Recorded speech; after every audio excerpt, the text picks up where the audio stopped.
a empezar. Vamos a continuar con el tema que sería la ley de armas y municiones. Por ahí creo que nos quedamos, que vamos a dar inicio con la siguiente parte, que sería hablar sobre los delitos. Así es que, ¿quién tiene dudas? Por favor, vamos a escucharlos. Este es el momento. Si alguien se quedó con dudas, resolver algo referente a la clase anterior. Espero estén estudiando. Ya algunos ya tienen fecha de examen de curso septiembre. Otros pues todavía no han presentado papel, pero ahí los vamos a seguir apoyando. Vamos entonces, ley de armas y municiones. Vamos a continuar, vamos a la parte de los delitos. Solo voy a terminar aquí de cargar. Ley de armas y municiones. Bueno, ahí está cargando. Si no hay dudas, entonces vamos a dar inicio, por favor. Todos a su ley especial. Todos a la ley especial.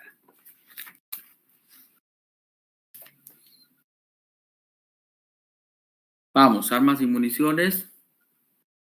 A ver si ya cargó por aquí. Vamos a esperar que cargue.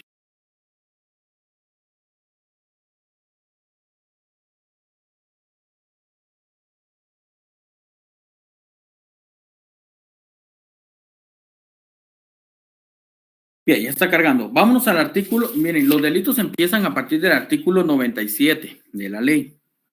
A partir del artículo 97. Ahí es donde va a empezar. Y ahí es donde nos quedamos en la clase anterior. Yo les decía y vimos la clasificación de las armas. Pero ahora pues vamos a tratar ya de ver los delitos en sí. Vamos pues, a partir del artículo 97 es que va a dar inicio esta parte. Vamos, compañeros. Vamos, el 97. ¿Qué es lo que necesito yo que ustedes aquí, pues, logren ir comprendiendo? Por supuesto que hay artículos que no los vamos a leer, porque son bastantes y vamos a leer únicamente los más importantes. Vamos, de los delitos, penas y sanciones, 97. Intermediación. Ahí vamos a leer esto, nos vamos a ir al artículo 99. Establece lo relacionado a la importación, exportación, venta, fabricación, modificación y reacondicionamiento de armas y municiones.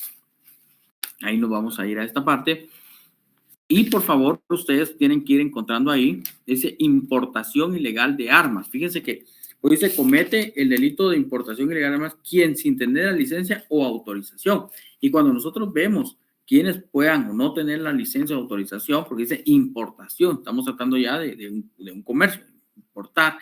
Pero fíjense que la ley también establece algunas personas jurídicas, no solo individuales, sobre quién puede cometer el delito, sino también personas jurídicas. El artículo 85, vamos a poner ahí una pausa en lo que estamos viendo el artículo 99 y regresen un poquito al 85. Yo creo que lo habíamos marcado que establece armerías en el artículo 85. Váyanse, por favor, armerías. Artículo 85, armerías, que establece, para los fines de la presente ley se entiende por armería a los establecimientos que se dediquen a la reparación y servicio de armas. Bueno, pues puede ser también que se dediquen a la distribución. Y por eso es que se crean esos artículos. Vean el 102 dice exportación ilegal de municiones. Vamos a avanzar un poquito ya en los artículos. Vamos a ir al artículo 110 de la ley. Vean el 110 pues, de la ley, que es lo que establece. Dice tenencia ilegal de máquinas reacondicionadoras de municiones. Sobre la tenencia y transporte. Tenencia, vamos a irnos ahora al artículo 112. Aquí es uno de los artículos que a mí me interesa, que nos han preguntado en el examen. Y yo me recuerdo uno de los primeros casos, fíjense pues.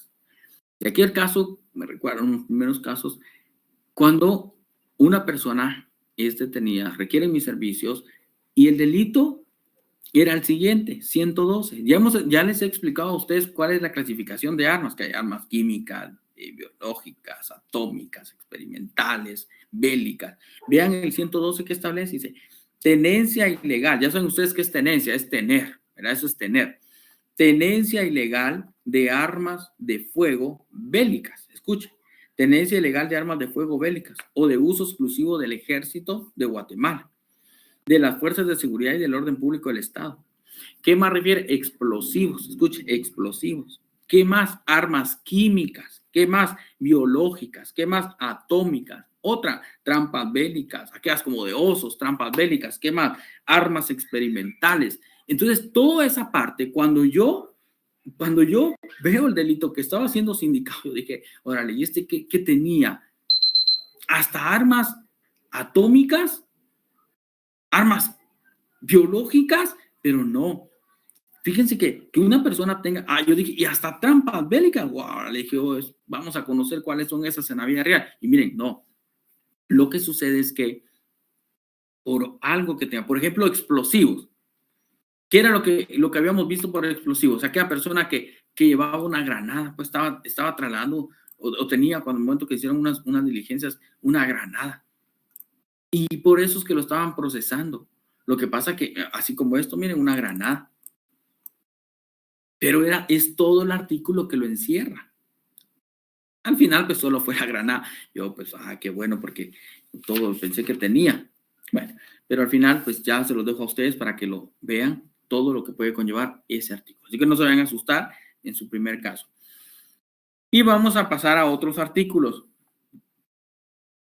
Vean, también está ahí el artículo 113, tenencia ilegal de armas de fuego artesanales o las armas consideradas hechizas, armas con número de registro alterado, armas con número borrado o no legalmente marcado por la DIGECAM. Y eso es lo que habíamos visto en las clases anteriores. Por ejemplo, ahí está la trampa bélica, habíamos visto nosotros la experimental, aquí estaba las armas hechizas o de fabricación artesanal. Pues si tiene, ahí está, y ese es un delito. Esa tenencia ilegal de armas de fuego artesanales hechizas con número borrado o alterado. Vamos entonces al siguiente. Artículo 118. Transporte y o traslado ilegal de armas de fuego. Artículo 118 de la ley.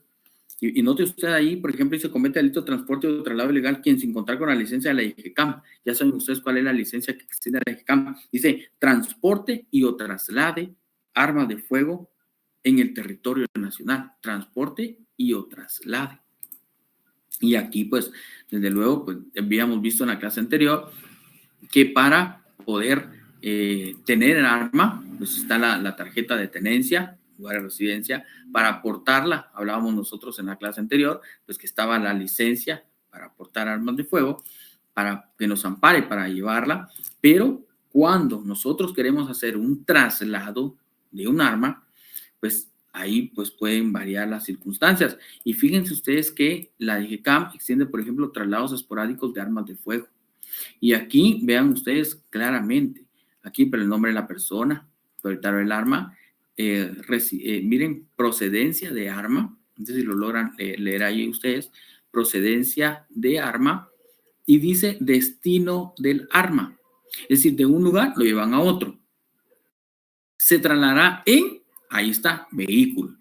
¿Y qué tipo de arma es la que están transportando? Pues vean ustedes ahí, pues claramente ya está la autorización para trasladarla, pero tiene que estar la autorización, porque si no, incurre en delito. En delito. Bueno, vean y el delito tiene de 8 a 10 años, transporte y o traslado ilegal de armas de fuego, de 8 a 10 años. Entonces, que es importante también, compañeros, que pues al final nosotros comprendamos esos delitos. También está el artículo 119, transporte y traslado ilegal de municiones. Vamos a ver una duda, dice, los bastones extensibles se consideran armas. Depende, porque si pueden ser considerados como letales, pues sí, como las bayonetas, entonces sí podrían ser considerados como armas. Sí podrían ser. Depende si son de alcance de allí.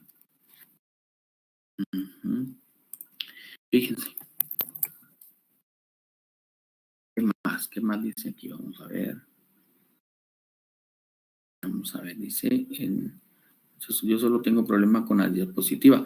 Vamos a ver, Julia, tendría que refrescar su ahí su máquina, en donde está el fundamento del transporte con autorización de la IGECAM.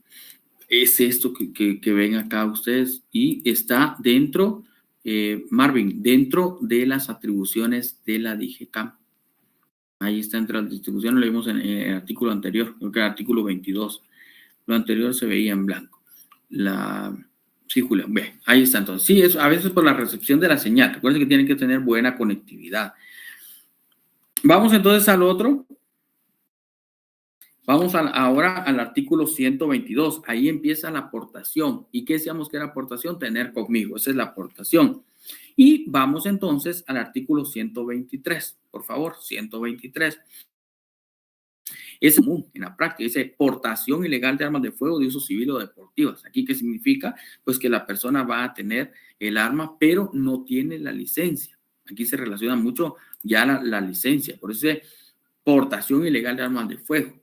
¿Qué es lo que sucede en estos casos? Quien sin tener licencia de la IGECAM y sin estar autorizado realmente de la ley es la porte como tal. La pena que se espera para esta persona es de 8 a 10 años de prisión inconmutable. Mire, las penas son altas, son 8. O sea que eso es como cuando uno conduce, tiene que tener licencia, no es responsabilidad de conductores.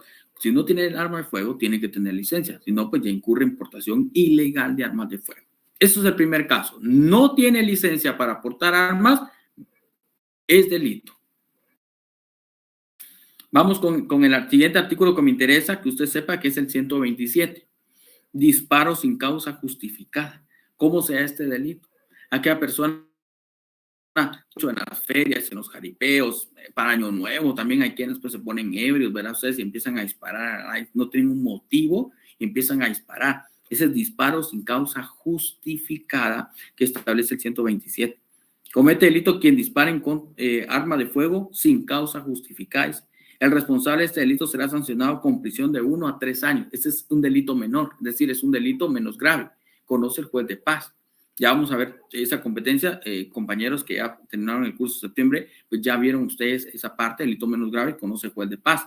Y pues claramente aquí hay una inhabilitación, que sería una inhabilitación especial, porque dice que la IGECAM no otorgará licencia de portación de arma de fuego por un periodo de 3 años a quien resulte culpable de este delito. Ese es en primera parte el disparo sin causa justificada. No hay motivo para disparar, no lo haga. Siguiente, 128. Este es, vean acá, un delito, pero sancionado con pena de multa. Aquí no hay prisión. Dice portación de armas de fuego en estado de embriaguez o bajo efectos de droga. ¿Qué significa? Si me pongo ebrio, no conduzco. Primero, responsabilidad de conductores. Si me pongo ebrio, no tengo que portar armas de fuego. Y si porto arma de fuego, es delito. Artículo 128. ¿Ya han visto ustedes cuántas personas, por ejemplo, de repente se ponen a tomar y con el arma de fuego ahí portándola? Ese es delito. Artículo 128 dice, comete delito de la persona que en estado de embriaguez o bajo efectos de cualquier tipo de droga prohibida por la ley de estupefacientes, bajo efectos de cualquier sustancia, subraya esto, porte arma de fuego aún teniendo la licencia respectiva vigente. Aquí está mi licencia, sí, pero es que anda ebrio. De esas circunstancias no podría justificar. El responsable será sancionado con multa de 1,000 a 3,000 quetzales y suspensión de la licencia de portación de arma de fuego por el plazo de 1 año. Pues como sabemos, compañeros de septiembre, ¿a través de qué procedimiento específico tendrían que resolver ustedes este caso? Su cliente, ¿a través de qué procedimiento específico y ante qué juez? Pregunta, así se lo van a preguntar en el examen. Dice que es un delito, sancionado con pena de multa. ¿Qué juez conoce? ¿Qué procedimiento se lleva?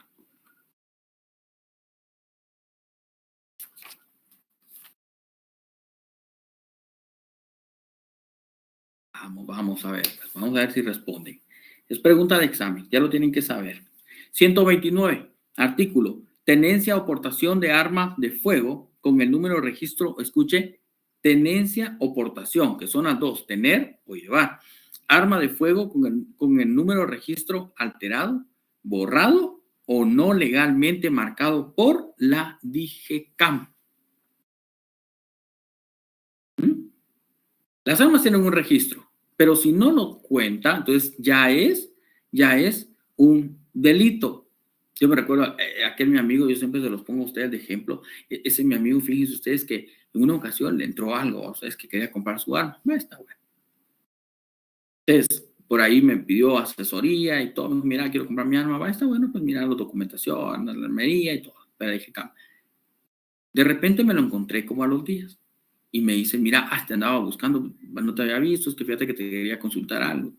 Es que fíjate que voy a comprar el arma. Ah, qué bueno, le dijo, te felicito para defensa, pues está bien, está muy peligroso. Perfecto. Mira, ¿y cuál vas a comprar? Entonces me empezó a decir, bien, ¿y en cuánto te la van a dar? Ah, me dijo, es un arma usada. Ah, no, pues está bien, pues está la compra-venta de armas, trámite notarial. Ah, sí. ¿Y cuánto te la van a dar? Mira, vos, está en oferta. 2,500 me la van a dar. Órale, 2,500. Preguntarle si no tiene otra. De repente yo también adquiero una. Así, mira, está barata. Entonces dijeron que me van a hacer un descuento. Depende, en efectivo. Está bien. Lo único que tiene malo es que no tiene el registro. Dicen, pues de eso no sé, pero no. Ay, mira, ni vayas a comprar esa arma. Le dije, esa arma te va a meter en problemas. Te vas a ir preso. Te van a prender 10 años. No me vayas a estar llamando para que te vaya a resolver tu situación jurídica. Entonces, fíjense ustedes que ya no la compró. Pero vamos a este delito, el artículo 129, que establece tenencia o portación ilegal de armas de fuego con el número de registro alterado, borrado o no legalmente marcado por la IGK. Ese estaba borrado, esmerilado, lo hacen los delincuentes. Ahora pues ya tiene su arma de fuego legal y todo, ahí la luce de repente, pues está bien, pero ya es legal. Y el delito este tiene una pena mínima de 10 años, miren, y máxima de 12, 10 años por ignorante, le dije yo, sos un ignorante. Sí, Erika, tiene levantada la mano. Pues eso le dije a mi amigo, pues ya no la compró, está bueno, me hizo caso. Bien, hasta ahí vamos con el tema de los delitos. Ahora quiero que usted note que la ley cambia al artículo 130 y nos va a mostrar una falta. ¿Pero qué establece esa falta? Póngale atención, pues. Dice, de la portación, es decir, llevar armas de fuego sin la licencia correspondiente. Es como que usted conduzca, pero no lleva su licencia. Ah, alto, tiene que tener su licencia. Llevo el arma de fuego, pero no tengo, le voy a contar este caso. Mi cliente en una oportunidad, fíjense pues, era agente, bueno, era guardaespaldas, prestaba seguridad. Pero esta persona tenía su propia arma. Pues salió de su turno y todo, ya saben ustedes, chaqueta, no sé por qué, se les nota a las personas, ¿verdad? Cuando son así, seguridad, esto se les nota su chaqueta y todo. De repente iba pasando ya por el Parque Central, por el Palacio. Vienen los agentes que estaban ahí en el sector, le dicen, le hacen el alto, por favor, deténgase, no está bien. ¿Porta armas? Sí, sí, dijo, yo porto mi arma y todo. Bueno, vamos a ver, vamos a hacer el registro. Su licencia, por favor. Bueno, está bien. Cuando mira ustedes, y la licencia, híjole, empezó a bolsearse, va ustedes a bolsearse. Órale, y la licencia.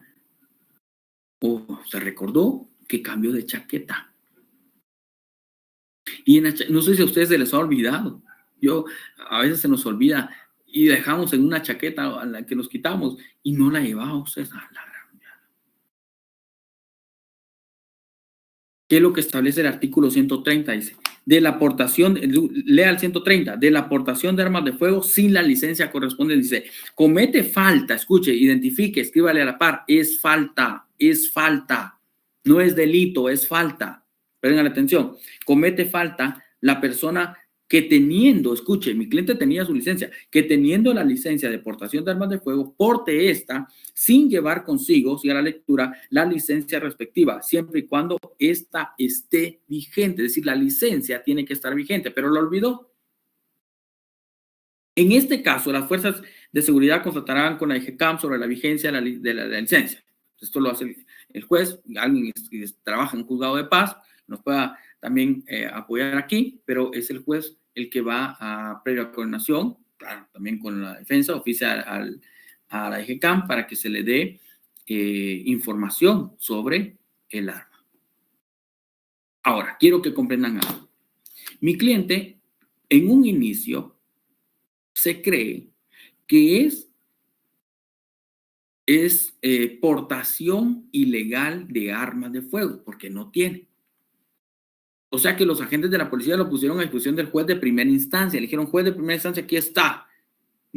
Porta licencia porta armas sin la licencia. Él dijo, no, yo tengo mi licencia. Demuéstreselo al juez. Aquí nosotros lo ponemos a disposición, dijeron los agentes. Entonces hicimos el trámite, encontramos la licencia, aquí está, se le damos al juez, señor juez de primera instancia, mire, aquí está, lo pusieron a disposición por este delito. Entonces el juez dijo, bueno, tiene razón, me voy a inhibir, yo no puedo conocer porque es un delito que va a conocer el juez de paz, porque es el artículo 130, o sea que del artículo 123, que inicialmente se consideraba, se le justifica que tiene la licencia y pasa a una falta. Tengan cuidado porque los van a poner a disposición por portación ilegal, pero cambiémosle y que lo cambien a una falta, porque al final es una falta y es también falta la aportación. Entonces tenga cuidado porque también le pueden suspender la licencia a su cliente. Pero, ¿qué es lo que sucede en estos casos? Nosotros pedimos el criterio de oportunidad, porque si le suspenden la licencia a nuestro cliente es seguridad, él peligra, el arma le sirve de protección. Entonces, ahí podemos pedir criterios de oportunidad. Pero me está siguiendo, entonces, primera falta. Siguiente falta. Vamos al artículo 131, por favor. Portación ostentosa de armas de fuego. Alguien decía la otra vez, ya vieron a Neto Brand cómo anda. Bueno, ya sabrá por qué no, pero al final tiene, o ya saben ustedes, quienes pueden portar armas por razón de cargo, pero tampoco es que estén exentos de lo que la ley establece. Vean ustedes que la aportación ostentosa es la aportación visible, la aportación intimidatoria de una persona autorizada por el Estado para portar armas con un ciudadano que no lo tiene. Si ustedes ven a una persona que tiene armas, de repente sienten aquella temeridad porque dicen, es que este anda armado. Eso es lo que el Estado provee a través de esto. 132. Las personas con licencia de portación de armas deberán portarlas encubiertas y sin ostentación, sin de manera intimidatoria. Comete la falta, dice comete falta, escuche, subraye, es falta de portación ostentosa o intimidatoria a la persona que ostente un arma o sus accesorios. Ahí establece que la falta será sancionada con la suspensión de la licencia de 6 meses y una multa de 1,000 a 1,500 quetzales. Esa es otra falta. Ya vamos por 2. ¿Quién conoce? Juez de paz. ¿Y quién conoce en el 130? Juez de paz. En el juicio de faltas. ¿Y quién conoce allá en el artículo? Ya no me respondió ninguno del curso de septiembre, compañeros. Ya no me respondió nadie. Bah, ahí estaba el otro que habíamos mencionado. Yo se los había dejado de tarea a ustedes. El disparo sin causa justificada. Conoce también juez de paz en el 127, pero en el procedimiento de delitos menos graves. Ahí va a conocer el juez.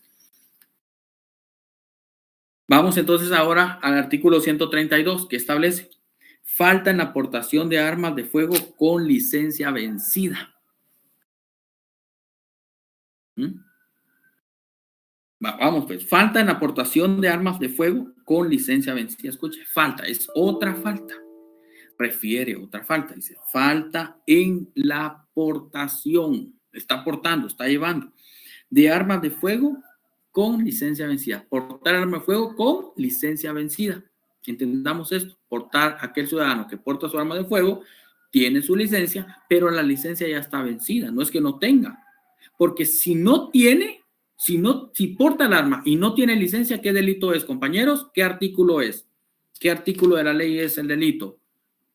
Porta armas y no tiene licencia, ¿qué es? ¿Qué delito? ¿Artículo qué es? Portación ilegal, licenciado. Eso, artículo 123. Pero aquí Shirley dice, vea ahora este delito.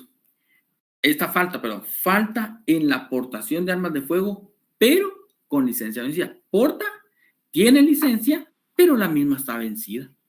¿Es delito o es falta? Pregunta examen privado. Así se los van a preguntar.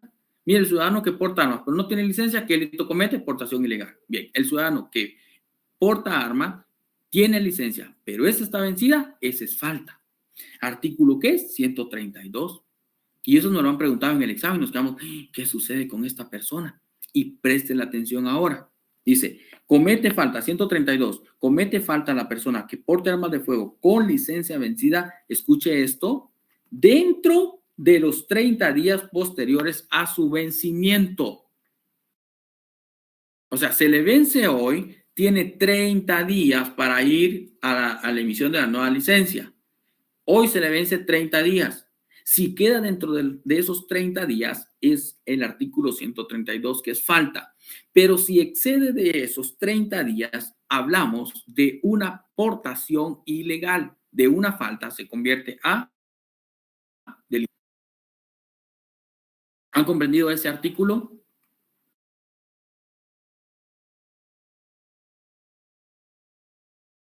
Sí, licenciado. Bien. Posteriormente a los 30 ya no es falta, es delito, es correcto, Cristian. Deja de ser el 132 y se pasa al artículo 123. Sí, bueno, la ley no refiere tampoco, ¿verdad?, que sean inhábiles, son 30 días posteriores, dice 30 días, ahí son días corridos, porque recuérdese que es para días de licencia. Por ejemplo, su licencia a conducir no dice que es vigente los días hábiles, es decir, que sábado y domingo, entonces usted no puede conducir. Es lo mismo con el arma de fuego. Si fuesen días hábiles, pues sábado y domingo no podría tenerla, ¿verdad? Así es. Y hasta ahí, compañeros, llegaríamos con el tema de los delitos. Artículo 133, con este terminamos, que es el polígono clandestino. Fíjense pues, la ley también establece, váyanse ustedes por favor a los polígonos. Y los polígonos, pues claro, hay polígonos aquí, Guatemala, Boca del Monte tiene su polígono, kilómetro 22, ruta al Pacífico, hay un polígono. Pero si ustedes, quiero mostrarles a ustedes el artículo que establece el polígono. Vamos a ir a la parte sustantiva de la ley. Déjenme encontrar aquí que ya se me escapó, y aquí lo tenía.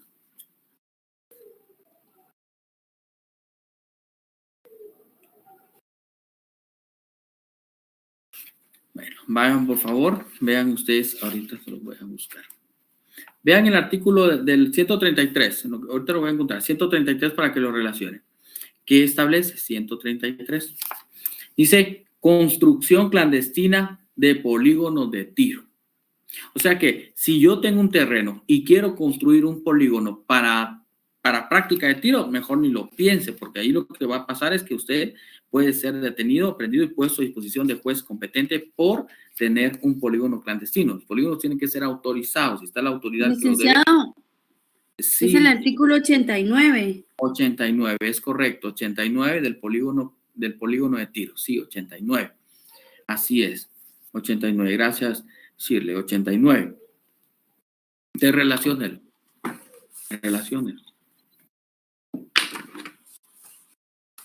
Esto de los polígonos clandestinos, fíjense ustedes que es bien complicado en la práctica. Les voy a decir por qué. Aquí sucede lo siguiente. ¿Cómo probar que una persona construyó? Porque dice construcción clandestina. Comete delito de construcción clandestina de polígono quien sin autorización instale o acondicione lugares para la práctica de tiro. Pero dice quien instale o acondicione, dice construcción. Pero cuando, por ejemplo, se realiza un operativo y se encuentra un polígono clandestino, la primera pregunta que surge en esos casos es ¿quién construyó? ¿Quién acondicionó?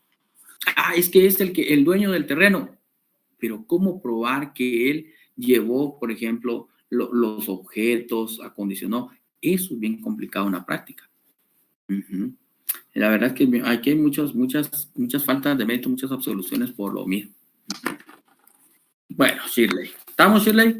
Compañeros, ¿dudas? Ustedes me dicen si alguien tiene alguna duda, pues con mucho gusto vamos a resolverlas.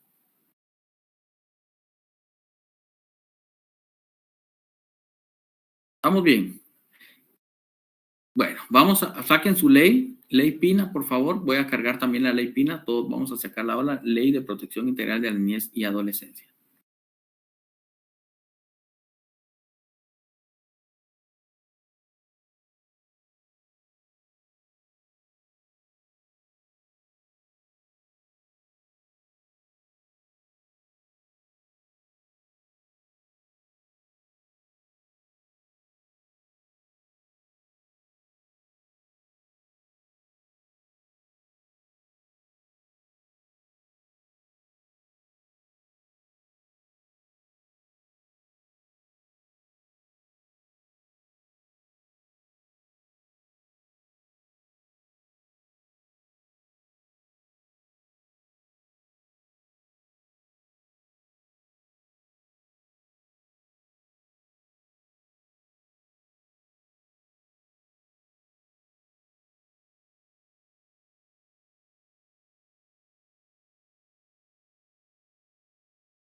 Bueno, vamos a analizar entonces algunos aspectos dentro de estos aspectos relevantes. Vean ustedes, Ley de Protección Integral de la Niñez y Adolescencia.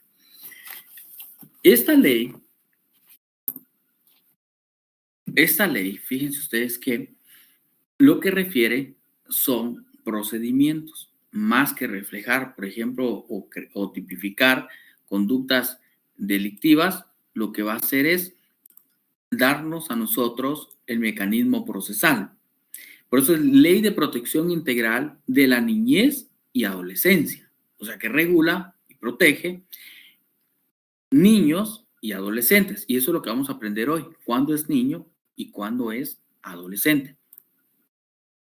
En el sentido que el objeto de la ley es un instrumento jurídico que integra de integración familiar, de promoción social y persigue lograr el desarrollo integral sostenible de la niñez y adolescencia guatemalteca. Pero escucha esto, es un instrumento jurídico de integración familiar. Por eso es de que vamos a ver que los menores, siendo adolescentes o siendo niños, aunque cometan un hecho criminal, lo que prevalece aquí es la integración familiar. El que no sea desintegrada la familia.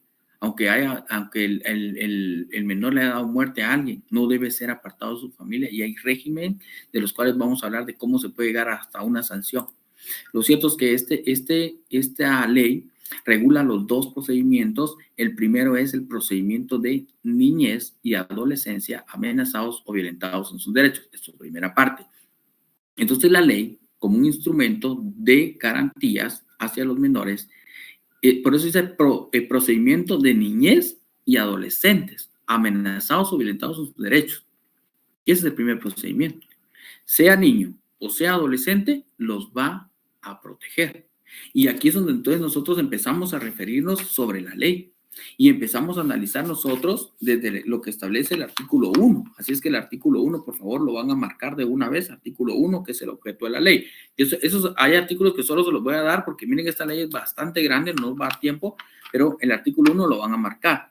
El considerando número 4, o el número 4, sí, el último, considerando, lo van a marcar ustedes, que ahí establece la Convención sobre los Derechos del Niño. Eso es importante que ustedes, por favor, ya saben, último considerando, artículo 1, también lo marcan, por favor. Y entonces aquí entendamos el primer procedimiento, niñez y adolescentes. Ahora, ¿qué establece el artículo número 2 de su ley? Definición de niñez y adolescente. Escuche, para los efectos de la ley se considera niño o niña toda persona desde su concepción hasta que cumple 13 años de edad. Aquí hay un rango. ¿Quién es considerado niño para esta ley?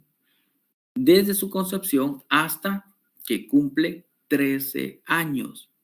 Y los de 13, siga la lectura, y adolescente, toda aquella persona desde los 13 hasta que cumple 18 años. O sea que si nosotros vemos a esta persona, esta personita, decimos que es un niño. Y aquí pues, ya podríamos hablar nosotros de un niño y de un adolescente. ¿Hasta qué edad se va a considerar niño? Hasta los 13. De 13 hasta 18 es el segundo rango de edades de los menores de edad. Este sería un adolescente. Bien, adolescente de 13 en adelante hasta que no pase de 18. Y los demás son niños. Entonces, tanto el niño como el adolescente en su primer procedimiento, la ley nos enseña que se le va a proteger. Los niños, adolescentes, tienen derechos, tienen obligaciones y tienen prohibiciones. Dentro de los derechos, vamos a ver ustedes, vean ustedes, artículo 4, deberes del Estado, solo lo va a dejar marcado, deberes del Estado. Es deber del Estado promover la adopción de medidas necesarias para proteger a la familia jurídica y socialmente. El artículo 5 también, por favor, usted lo va a marcar ahí en casa, número 5, intereses del niño y la familia. También se va a usted ahora a lo que establece el artículo 7, la denuncia falsa. Aquí sí, pues establece un delito, pero no es que lo tipifique, solo nos refiere al delito que está en el Código Penal. Porque dice, si como resultado de un procedimiento judicial o administrativo de los contemplados en la ley, se determinan que los hechos denunciados por un adulto en contra de otro adulto son en contra de un adulto son infundados, que de ser cierto constituye delito, de los que dan persecución penal, la autoridad competente deberá certificar lo conducente. Es como que yo venga siendo adulto, ponga de conocimiento la autoridad competente, haga una denuncia, un menor lo están agrediendo, está sufriendo de abusos por un vecino. Yo acuso a otra persona adulta o presento una denuncia y es denuncia falsa, solo por perjudicar. Entonces, ahí establece que se tramitará como denuncia falsa. Entonces, les decía yo que los niños y niñas tienen derechos. Y aquí decía cuando se considera niño, de 13, cuando se considera adolescente, hasta que cumple 18. Vemos que los derechos humanos de los niños, niñas y adolescentes se configuran del artículo 9 al artículo 61. Estos son derechos generales. Los individuales son aquellos que le corresponden directamente a el niño. Por ejemplo, ¿cuáles son los, vean ustedes los derechos humanos? Ahí en el artículo 9 empieza, dice derechos individuales, y esos individuales son derechos que le asiste solo ya sea niño o adolescente. Por eso les digo, vean el título niño, niña o adolescente. Aquí estamos hablando de todo el menor de edad. Entonces, el derecho a la vida, artículo 9, artículo 10 a la igualdad, en sexo, color, raza, idioma, religión. Y luego hay más derechos. Artículo 14, por ejemplo, establece a la identidad. Toda persona, niño, tiene que ser identificado, por eso está el Registro Nacional de las Personas. La propia Convención Americana de los Derechos del Niño establece que debe dársele una identidad. Y luego, pues, vean ustedes, ahí vamos a encontrar derechos individuales. Vean ustedes el artículo 21, esto es importante porque a veces se confunden los procesos cuando se pretende que sea separado el niño de la familia porque de repente carece de situación económica, pero no es lo mismo aquellas personas que pueden estar en una notoria pobreza, que por ejemplo también los hijos pueden hacer, versus aquella persona que maltrata a sus hijos aún en la pobreza. Porque vean el artículo 21, dice carencia material. La falta o carencia de recursos materiales de los padres o de la familia no constituye motivo suficiente para la pérdida de la suspensión de la patria potestad. Y esto, fíjense ustedes, esta ley no se aplica, ahora estamos en el curso penal, pero ahorita estamos viendo un tema general de niños, niñas, adolescentes. Porque ¿qué es lo que sucede, por ejemplo, en aquellos casos cuando están discutiendo temas de familia, hay un juzgado de familia, que quién se queda con los hijos, que vamos a divorciar, el hijo se va a quedar conmigo porque yo gano tal cantidad de dinero, yo tengo una mejor casa, tengo mejor estabilidad, va a tener mejor alimentación, mejor estudio. Decía aquel padre en aquel juicio que tuvimos, ¿saben qué? No puede quedar con la madre, porque la madre tiene perfil y la hizo de menos. El juez le da lectura a este artículo y dice, la carencia material no justifica. Entonces, y ahí pues no, le dijo no, el niño permanece con la madre. Usted como padre tiene la obligación de prestarle esa posición que a usted le ha dado un estatus mejor y todo lo que usted ha argumentado en esta audiencia va a servir, pero trasládeselo estando en integración con la madre. Por eso les digo, son temas ahorita generales. El artículo, después del artículo 25, marque por favor derechos sociales. Artículo 25, derechos sociales. Esos sociales son los que el Estado debe dar. Derechos sociales. ¿Cómo qué derecho social? Un nivel de vida adecuado en el artículo 25. ¿Qué derecho social? Por ejemplo, vea usted el artículo 28, sistema de salud. Vea usted, por ejemplo, qué establece el artículo 31, vacunación. Usted cuando era niño le llevaron a que se pusiera las vacunas, ya sea un centro de salud, pues, no, si no había plata, había que llevarlo a un centro de salud, ahí vacúnenlo, pues, pónganle sus inyecciones, vacunas, porque era niño. Yo creo que todos fuimos vacunados de menor, ya sea en un centro de salud, en seguro social o ya sea un sanatorio privado, pero fuimos vacunados. 33, salud primaria. El Estado, y miren cómo empieza el artículo 33, artículo 33. El Estado, por medio de sus organismos competentes, deberá establecer las medidas de atención integral de niños y niñas hasta los 6 años. No dice adolescente porque queda en el rango de los 6 años, pues. Y ahí pues vamos a pasar, ustedes ahí van a tener la lectura de más artículos, por favor, los van a los van a pasar, los van a pasar. Van a pasarlos, por favor. Derechos. Ahora nos vamos a ir, por favor, hasta el artículo. Por eso hablamos aquí de derechos, pero también tienen deberes los niños y tienen obligaciones. El artículo 62 establece cuáles son los deberes de los niños. Miren, yo siempre lo he dicho, a todo niño que tengamos en casa, sea usted padre de familia o no, hay que leer estos artículos. Ay, no, pero no están estudiando derecho. No es que no estén estudiando derecho. Es que tienen que comprender cuáles son sus deberes y cuáles son sus obligaciones y cuáles son sus derechos. ¿Tiene derecho a recreación? Ahí está el fundamento, pues. Pero también tiene deber de estudiar, por ejemplo, deber de ser educado. Eso es parte de lo que está legislado. Miren el artículo 62 que establece deberes y limitaciones. Dice, deberes de los niños, niñas y adolescentes. Por ejemplo, el literal A, que establece desarrollar actitudes considerativas, solidaridad, tolerancia, comprensión y respeto con los ancianos. Respetar y obedecer a sus padres. C, apoyar a sus padres en ancianidad, discapacidad, como aquellos hijos malagradecidos, ustedes que dejan a los padres ahí a la intemperie y bueno, hay que Dios los ayude, ¿no?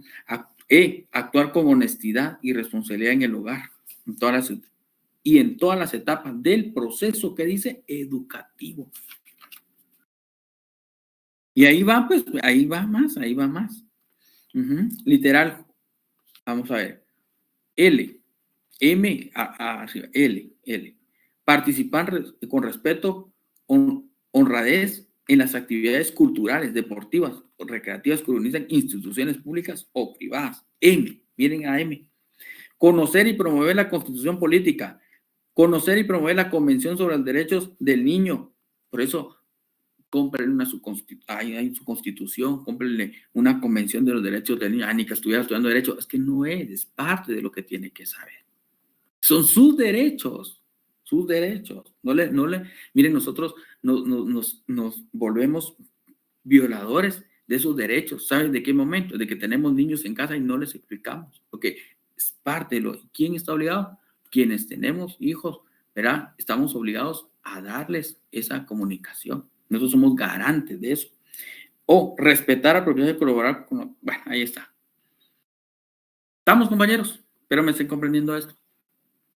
Y eso es parte de lo que establece, solo van a marcar el artículo 63, el adolescente trabajador. Ya vamos a salir de esta parte, nos vamos a ir al otro procedimiento.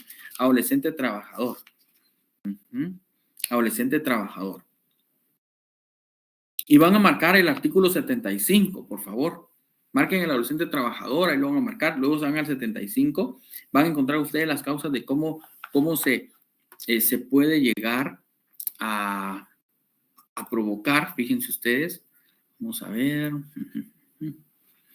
¿Cómo es que se puede dar esa parte en la cual un niño puede ser amenazado o violentado? Y ahorita voy a tratar de colocarles algo aquí a ustedes. Vamos a ver si logro conectividad. Vamos a ver si logro conectividad. Como fíjense, compañeros, que la verdad es que hay muchas formas en las cuales se pueden violentar los derechos de los menores. Y uno de ellos es la agresión física. Voy a ver si me carga el video. Marque el artículo 75 entonces. ¿Cómo se pueden violentar los derechos? Por acciones o omisiones de cualquier miembro del Estado, por falta, omisión o abuso de los padres, tutores o responsables, acciones o omisiones en contra de sí mismo. Vamos a ver aquí.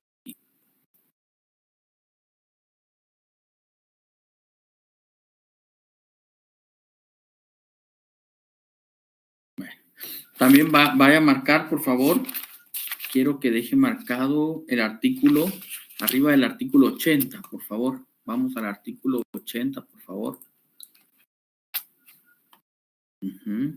Artículo 80. Ahí va a empezar a marcar usted.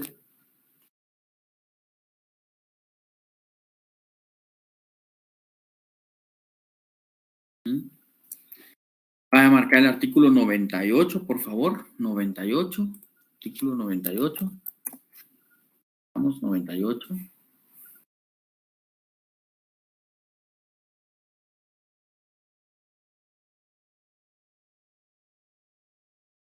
Va a marcar el 99 también, por favor. 99. En el municipio de Oluta, al sur de Veracruz, elementos de la Fuerza Civil. Vamos.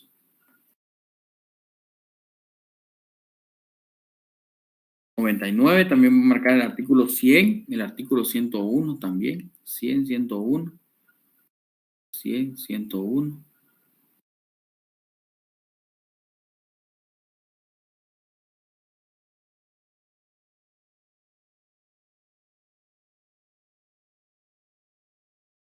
Uh-huh. 101. Que se viralizara el video donde se el artículo 102 también, por favor. De 14 años llora desconsolado por la supuesta agresión penales para individualizar a los responsables. Ya existe proceso artículo penal. 103. Nosotros nos limitamos única y exclusivamente a iniciar el proceso de protección y a darle seguimiento, obviamente, al proceso penal. Vaya, entonces, al artículo, sí, vamos a marcar, por favor, el 103, lo voy a dejar marcado, 104 también, por favor, 104. 104.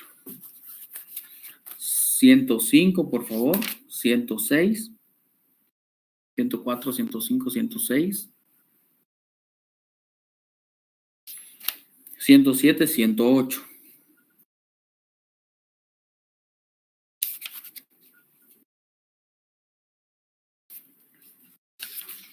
Esto lo va a dejar marcado. Artículo 114 también, el artículo 112, por favor, 112, 114, déjelo marcado. 111, 114, 115 también. 115. Bueno, 115. Va a dejar marcado, esto lo va a marcar usted, por favor, no creo que nos van a preguntar de esto, pero sí el otro que vamos a ver, el otro procedimiento, el que es del artículo 100, va a marcar del 117 en adelante, del 117 al artículo 131, eso lo va a marcar usted, los va a leer, por favor, y los va a marcar.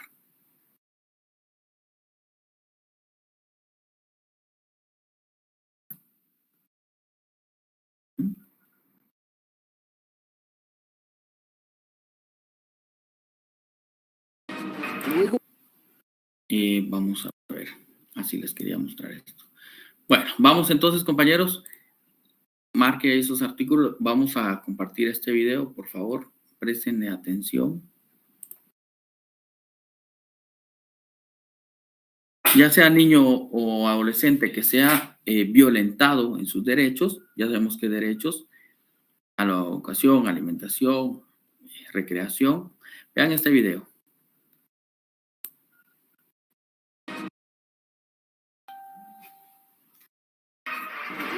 Que se viralizara el video donde se observa que el adolescente Óscar Ordóñez López, de 14 años, llora desconsolado por la supuesta agresión que patrulleros de la terminal de buses de esta cabecera departamental le propinaran. Autoridades han iniciado procesos penales para individualizar a los responsables. Ya existe proceso penal, ¿verdad? Nosotros nos limitamos única y exclusivamente a iniciar el proceso de protección. Y a darle seguimiento, obviamente, al proceso penal. Similares a no, ¿verdad? O sea, casos de maltrato infantil, efectivamente, eso sí se da mucho. El adolescente se encuentra internado en el Hospital Regional Jorge Vides Molina, ya que presenta golpes en distintas partes del cuerpo. Delegados de la Procuraduría de los Derechos Humanos, horas después de ser notificados, acudieron a evaluar al menor de edad. Él está bien, está con las lesiones que pudieron evidenciarse en el video. Tiene lesiones, pero él está bien, está normal, está en resguardo de la PGN. está ya en abrigo temporal y estamos a la espera de que PGN haga las acciones que le corresponden de localizar a los familiares. Según versiones de algunos comerciantes, el menor fue sorprendido robando un jugo, por lo que decidieron hacer justicia con mano propia. Con imágenes de Josué Castillo, reporta Daniel Méndez. Bueno, dice que hicieron justicia por su propia mano. ¿Me dan cuenta? Pues eso no puede suceder. Y el Estado tiene que ser garante de esos derechos. Pues no solo el derecho de ser violentado, y aquí interviene Procuraduría General de la Nación, para saber quiénes son los padres que han dejado, por ejemplo, en la mendicidad a sus hijos. ¿Qué es lo que sucede con estos padres? Van a ser retirados del núcleo familiar, dado en una casa, lo que conoce hogares, ¿ya? Son lugares de asistencia a los menores. No, algunos menores están en casas, hogares, no es porque sean delincuentes, sino es porque pueden ser vulnerados en sus derechos. Por ejemplo, en aquella casa de Virgen de Asunción, cuando fallecieron niñas, ¿se recuerdan? No era que ellas hayan cometido un hecho criminal como se les criminalizó al inicio, la criminología mediática, ¿va ustedes? Es que de plano habían cometido algo, no. Hay quienes de repente miren, habían niñas que no eran delincuentes, que eran víctimas de violencia, por ejemplo, intrafamiliar, que les pegaban. Otras personas, por ejemplo, esta persona, de repente ustedes que tienen vehículo, verán, han llegado y de repente ven ustedes a un niño que se les acerca con el ánimo de limpiarles el vidrio. Esos niños, ¿qué derechos logramos detectar aquí? Que son vulnerados. Vamos a ver, compañeros, qué derechos son vulnerados aquí. Están prestando atención, qué derechos pueden ser vulnerados de los que hemos visto. De la propia ley que establece. ¿Qué debería estar haciendo este niño a esta edad? Derecho a la educación. La educación es uno, ¿verdad? ¿Será que ya comió? A la alimentación, a la recreación. Aquí esos son otros niños, por eso digo, ¿son niños o son adolescentes? Están ahí en las calles, miren ustedes, pues. Ahora, ¿qué sucede con esas personas que agredieron al menor? Van a ser certificados los conducentes para iniciar un proceso penal por el delito de maltrato contra personas menores de edad. Eso puede suceder. Y pues así es como se da este procedimiento. Pero miren, este procedimiento es largo. Pues yo se los hago referencia y siempre se los trato de dar de manera de introducción porque sé que está en la ley, pero me interesa más que entremos a este otro procedimiento. Procedimiento de adolescentes en conflicto con la ley penal. Porque estas personas aquí son adolescentes. Entonces decía Fabiola, si de 13 cumplidos es considerado niño o es adolescente. Hasta que no pase los 13, Fabiola. Entonces, si están los 13, ¿verdad? Ya es considerado adolescente, porque de 13 hasta que no cumple 18 ya es adolescente. Si ya cumplió 13, ya es un adolescente. Pero de repente tenemos un menor en casa que tiene 15 años. Es que el niño tiene 14. No, es adolescente. Lo que pasa es que siempre se les dice niño. Pero ustedes se recordarán de estos, por ejemplo, estas personas son delincuentes. Y estas personas son aquellas que sí han cometido hechos criminales. Personas que han transgredido la ley y que en su momento son puestas a disposición de juez, ¿verdad? Porque cometen delitos. Y ahí sí que, miren, ¿qué queda? El Estado tiene que judicializar, el Estado tiene que en algún momento someterlos a proceso penal, pero en un procedimiento especial que atienda a las condiciones de un menor de edad. Esos menores son adolescentes, que respeten garantías de esos menores, y eso es lo que establece este otro procedimiento, garantías de esas personas menores, cómo se va a tramitar, qué juez es el que conoce, un juez especializado. Pero miren estas personas ahí, por ejemplo, este menor, miren hasta ahí ustedes pueden ver ahí, por ejemplo, este menor, miren ustedes, ahí tomando cerveza. Tampoco, pero ahí es donde el Estado tiene que intervenir. Y ustedes se recordarán cuando pues, estaban ahí, que estaban ya dándose a la fuga ahí de gaviotas. ¿Y qué era lo que decían las mamás cuando llegaron a ver a sus hijos? Esto era lo que decían, miren el video.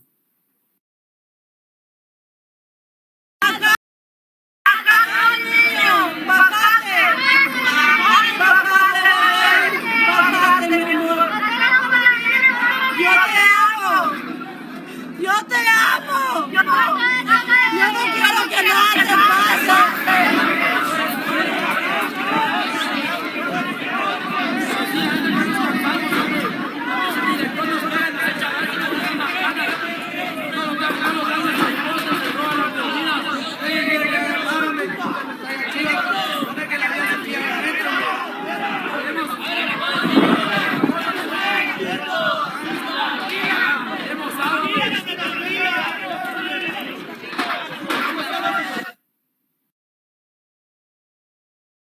Ahí está, miren, bájate bebé. Ahí está bebé. ¿Dónde está bebé? Ahí está bebé. Pero entonces, miren compañeros, y esas son las realidades nacionales, pues gracias a Dios que hay tecnología, que ahora queda grabado, pues si no, ¿cómo uno llega a esa convicción? Lo cierto es que estas personas sí son los que han transgredido la ley. Por eso es que está la Fiscalía de la Fiscalía de Adolescentes en conflicto con la ley penal. Ya interviene el Ministerio Público aquí, porque aquí ya se ha transgredido la ley. Y ya les voy a explicar a ustedes también cómo es que estas personas que ya son, ¿verdad? Ya son de 3 en adelante, Fabiola, ya pueden ser sometidas a proceso penal. Pero también la propia ley establece que aquellas personas que no son adolescentes, es decir, el niño que comete un hecho criminal, el niño sicario, ese niño sicario no va a ser puesto a disposición de juez. Ese niño sicario, aunque dicen que aquel niño sicario que mató al tutuquero ahí en la zona 6, lo mandaron los pandilleros, ya los pandilleros lo mandaron, fue y le dio muerte. No tenía 12 años el niño, o sea, ya era tirador, pues tenía 12 años. Mató al tutuquero. El Estado no lo puede procesar porque no cumple con la edad para el procedimiento, porque es procedimiento de adolescentes en conflicto con la ley penal. No era adolescente. Entonces, ¿qué es niño? ¿Y qué pasa con el IC? Ellos son los que son considerados inimputables. Porque el artículo 23 del Código Penal, ¿qué refiere? Inimputables. Artículo 23, numeral 1, inimputables. Pues resulta que dice, serán considerados inimputables, uno, los menores de edad. Pero esos menores de edad que refiere el Código Penal, la ley especial los clasifica por grupos etarios. Y eso es lo que vamos a conocer nosotros ahora y vamos a empezar a ver los grupos etarios y todas esas circunstancias en el artículo 132 de la ley. Vamos al 132, vamos a avanzar hoy hasta donde tengamos el espacio, pero vamos al 132, pues, que establece términos, conflicto con la ley penal. 132, vaya de su ley, ahí ya tiene que hacerle su pestañita y ahí va a empezar usted. Dice, términos, dice, debe entenderse como adolescente en conflicto con la ley penal aquel o aquella cuya conducta viole la ley penal. Pero vamos al ámbito de aplicación, es lo que a veces nos causa dudas. ¿Quiénes pueden ser sometidos a este proceso? Artículo 133 dice, serán sujetos de esta ley todas las personas que tengan edad comprendida entre los 13 y menos de 18 años en el momento de incurrir en una acción en conflicto con la ley penal o leyes especiales, es decir, cometer un delito regulado en el Código Penal o en una ley especial. Puede ser narcotráfico, puede ser armas. 134, presten atención, aplicación de esta ley. Se aplicará, dice, las disposiciones de este título a todos los adolescentes que se encuentren en conflicto con la ley penal, así como a los que en el transcurso del proceso cumplan la mayoría de edad. En el transcurso del proceso. Ahora, lo que tengo que enfocar yo aquí es la temporalidad, cuándo se cometió el delito y en qué edad se cometió. Si lo cometió tenía 17 años y 6 meses. Alguien dijo 17 y medio, no, 17 años con 6 meses. Pero es procesado, es detenido cuando tiene 17 años. Vamos a ver, una investigación se derivó 17 y 10 meses. A 2 meses cumple los 18, ya sería adulto. Pero esta persona sigue siendo procesada como adolescente, aunque ya sea un adulto, porque lo estamos juzgando en el momento que se cometió el delito, era adolescente, por lo tanto sigue siendo adolescente. Y aunque sea el adolescente, aunque el sindicado adolescente sea adulto, sigue siendo juzgado por un juez de menores, es decir, de adolescentes en conflicto con la ley penal. No podemos someterlo a un control jurisdiccional de un juez de adultos, porque ahí violentaríamos los derechos que le asisten de ser juzgado como adolescente, porque la conducta la cometió siendo adolescente. Entonces, vean ustedes, por eso dice, en el transcurso del proceso cumplen la mayoría de edad. Siguiente párrafo, 134. Vea el 134, pues, vea el 134. Voy a adelantarme aquí un poquito que quiero llegar a esto. Miren, ahí les tenía que hablar del MINA y todo, pero no nos da tiempo, de veras. No nos da tiempo. Y eso que estamos en virtual. Entonces dice, bueno, ya vamos por aquí. Ámbito de aplicación, 134, segundo párrafo. Igualmente se aplicará cuando el adolescente sea acusado después de haber cumplido la mayoría de edad, siempre y cuando el hecho haya ocurrido dentro de las edades comprendidas. Pregunta examen privado. El adolescente cometió un crimen teniendo 17 años. La fiscalía empieza su investigación, pero lo van a procesar cuando ya tiene 19 años.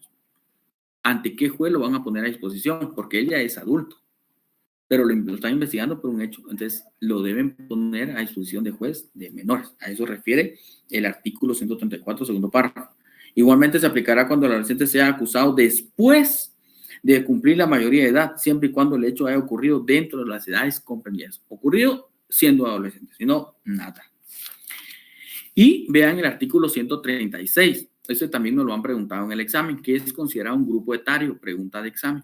Bueno, vamos a decir nosotros que el grupo etario es aquel que nos muestra o nos da la diferencia en cuanto al rango de edad. Tengo el menor de edad es desde su concepción de que nace hasta los 18, pero eso lo vamos a fraccionar.